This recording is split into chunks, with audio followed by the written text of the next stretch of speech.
Hello, everyone, and welcome to This Week in Hearing. I know people who are so stigmatized by their hearing loss that they do their very best to keep it from others.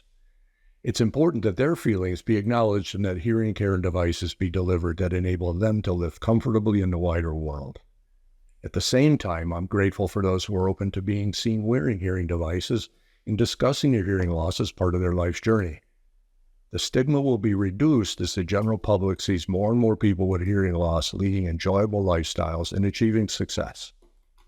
My guest today is one of those, Aaron Small, whom I will introduce by way of congratulating him for having just earned his bachelor's degree in oceanography with a minor in American Sign Language, while at the same time winning a spot on the U.S. Olympic team in double sprint kayak.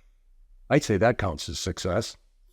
Welcome to the show, Aaron, and thanks for carving out some time as you prepare for competition in Paris and also in Bulgaria.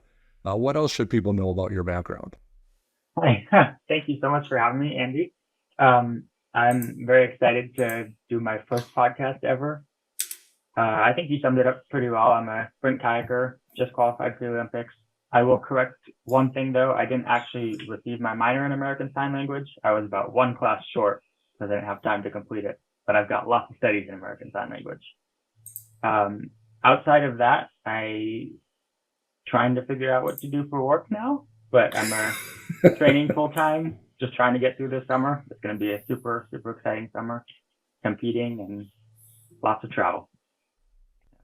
Yeah, quite a busy time for you and an exciting one too. How did you actually get started in competitive kayak? And what would you say, aside from the obvious things like willingness to work hard, what were your keys to success in the sport while earning your degree at the same time? Yeah, I started kayaking with the Seattle Canoe and Kayak Club on Green Lake in Seattle. And originally my parents, I think, just wanted me out of the house for a little bit during the day, spend some of my energy. And I really enjoyed it because it's an amazing community of athletes and I made a lot of friends there. And as I started transitioning more to the competitive side and got enrolled in college, it took a lot of time management as a skill to balance full-time training to 2 sessions on the water plus a gym and then also full-time course load. Yeah, no, I've got to imagine time management was almost essential. Yeah. And of course, you're doing all this while accommodating your hearing loss too. Tell us about your hearing loss journey.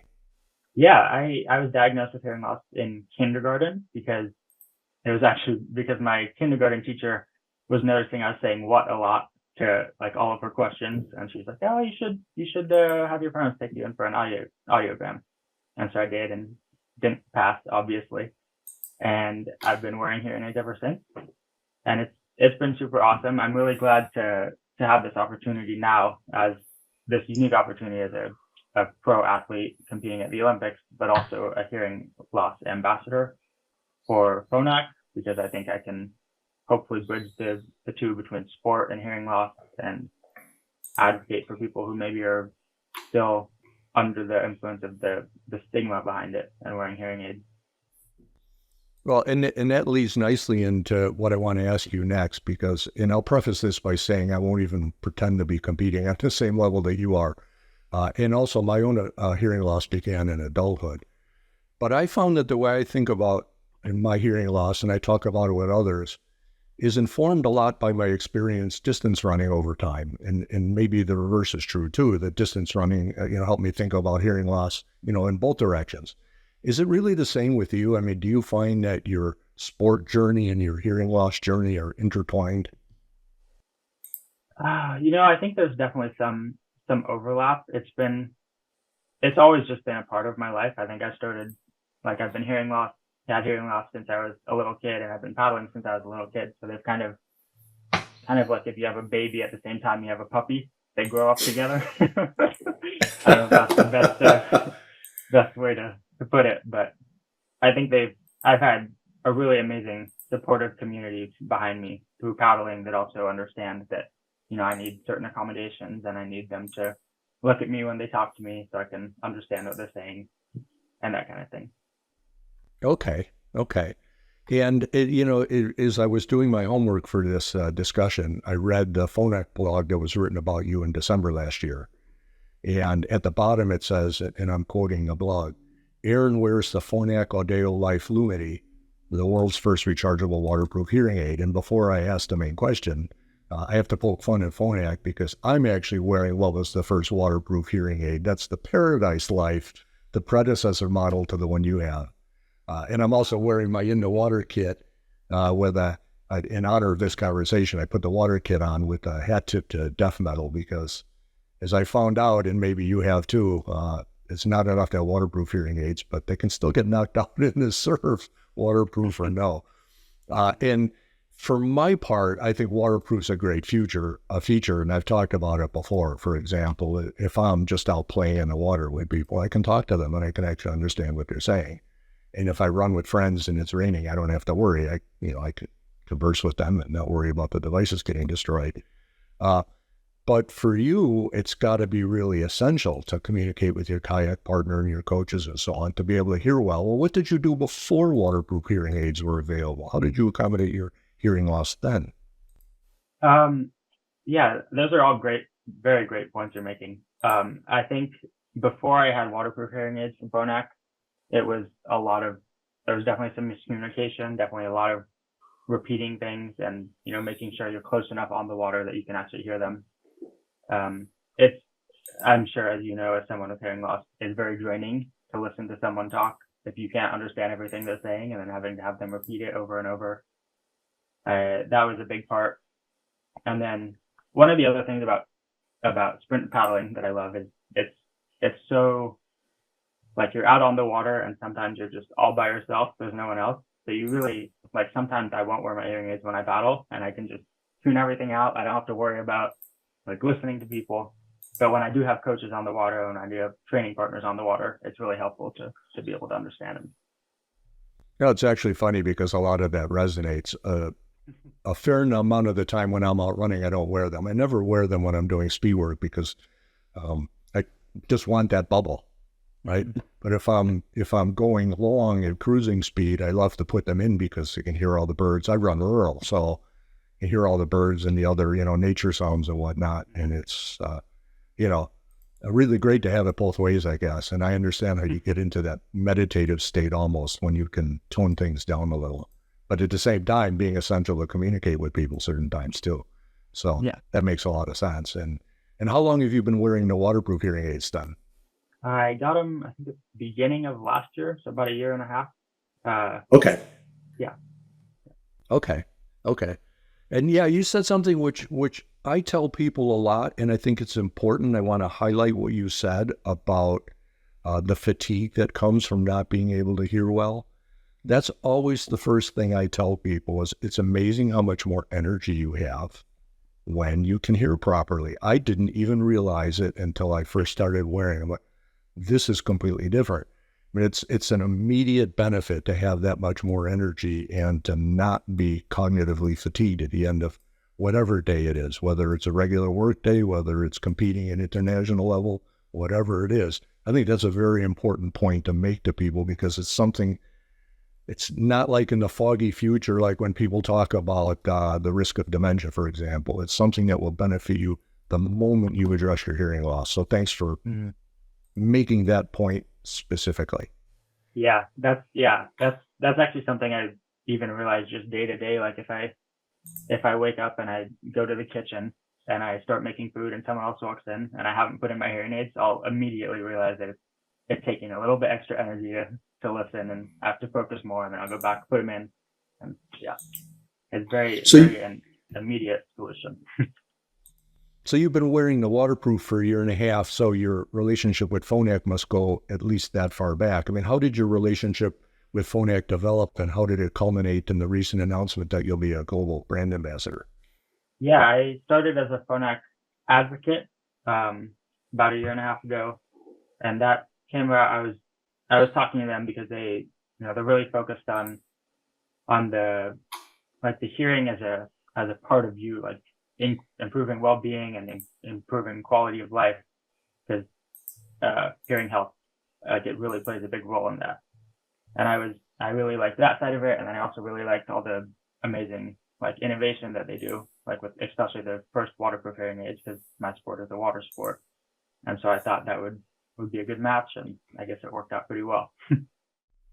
Well, that's really. I mean, I love it because you're putting yourself out there as an advocate, speaking openly. And how did you actually come to do that? How did you come to realize that you had something to say, something positive, contribute, and be willing to do that? How did that come about? Yeah, I think when I was a little kid, I definitely never would have expected to be in this position because as an example, I used to intentionally leave my hearing aids at my house when I was a little kid going to elementary school because I didn't want other kids to see me with them because there was, all the stigma behind hearing loss and hearing aids. Little kids are going to say mean things. You can't really do anything about it. But my mom would bring them to me at school and be like, "Oh, thank you, Mom." But really, like that's good. There's no issues wearing hearing aids. Hearing aids are super cool. I mean, as an example, I'm wearing bright blue Phonak hearing aids now. Like it's pretty hard to miss them. So I think it's I'm in a good position to advocate for hearing loss. Well, and it's terrific that you're doing so, and then you were able to overcome.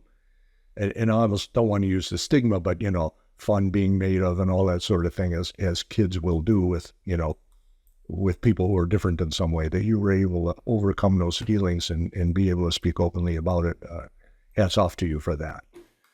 A big credit to Phonak too, because they're really focused on that part of hearing health, like increasing.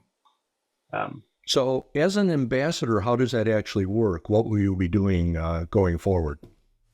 It's a lot of stuff through like social media, spreading awareness like that. And then I've been doing some like live speaking engagements, which sometimes focus on the paddling side, sometimes have aspects of hearing health and how my journey as a hard of hearing athlete has progressed.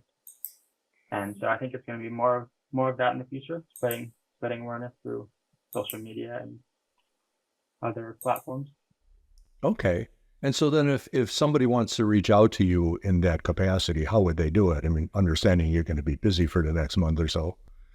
Oh, I love to hear people message me sometimes about hearing loss, and I love to have those conversations. Just reach out to me through my Instagram.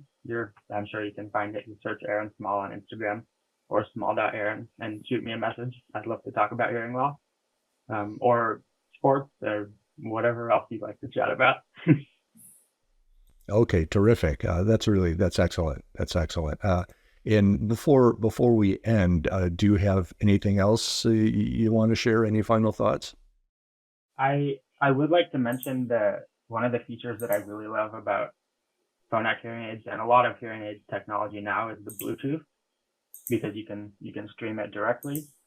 But I've recently started using CaptionMate, which is a real-time captioning software on your phone, and having those paired, I can stream a phone call directly to my hearing aid and then also read it as it's happening, and I spend so much less energy thinking about what people are saying.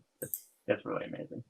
Yeah, well, very good point, because the direct streaming to hearing aids is the best because you remove the room reverberations and you get the corrected audio directly to your ears. I'm actually on the receiving side on Bluetooth to my computer right now, and I'm wearing a microphone for my conversation. But yeah, the Bluetooth, the connectivity is actually one of the key features. Goes back to the fatigue thing too, because you have a day full of internet meetings. If you're not hearing at your best, you will be fatigued at the end of that day. So no question about that. So yeah, actually, very good point. Very good point. Well, do you ever use a Roger mic too? Have you used those before? There it is. There you go. Yeah. Also handy tool. Oh, very much so. Very much so. I'm still learning how to use it in different situations, but I found a lot of times it's a really, really helpful. Yeah. I use it in school sometimes, and then in like big group settings, you can set it down on the table and it'll like automatically find who's talking to you. Yeah, and that was one of the things I learned. I tried that in a loud restaurant, but the problem is it picks up everything. So you've got to be more focused about the directionality there. But I'll also throw out there, maybe this will be useful to you, is if I go somewhere where they have an assistive listening system because these don't have a telecoil in them, and a lot of places do the FM system anyway. You can plug the Roger mic into the FM receiver.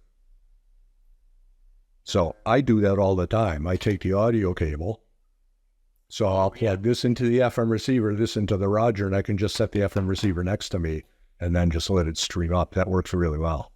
Mm-hmm. Yeah, I used to have, when I was in elementary school, I had the boots that connect on the bottom of your hearing aids. I don't know if you're familiar with those, that stream directly from the FM. Yeah, exactly. Now, of course, you have the receivers, the Roger receivers built right in. So thanks. I mean, I really appreciate you spending a little time, especially being so busy right now. Godspeed to you and your kayak partner, Jonas Ecker. I'll be watching both of you. And I'm fully expecting you're going to show off that waterproof hardware by rolling your kayak after a race. Thank you so much for having me. I will do my best to do that rolling thing, but can't say I've had any luck so far. Well, good luck to you both in both competitions. And thanks to everyone for watching or listening to this edition of This Week in Hearing.